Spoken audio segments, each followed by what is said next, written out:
हलाकतों के खिलाफ यूथ कांग्रेस की तरफ से कैंडल मार्च निकाला गया। श्रीनगर में कांग्रेस भवन से एक पुरअमन कैंडल मार्च निकाला गया। यूथ कांग्रेस की तरफ से कांग्रेस भवन से प्रेस कॉलोनी तक कैंडल मार्च निकाला गया था, मगर पुलिस ने इन्हें कांग्रेस भवन से आगे जाने की इजाजत नहीं दी। कांग्रेस ये पूछ रही है कि बीजेपी लीडरों को कठुआ जाने की इजाजत क्यों दी गई, जबकि कांग्रेस लीडरान को रोका गया। वो अपने नारों में एलजी इंतजामिया से पूछ रहे हैं कि ये दोहरा मेयार क्यों।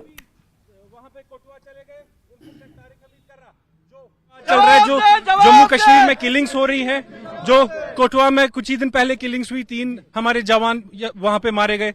हमारा मखनदीन, उसने सुसाइड की पुलिस टॉर्चर की वजह से। हमारा वसीम, उसको बुलेट मारी गई, वो मर गया।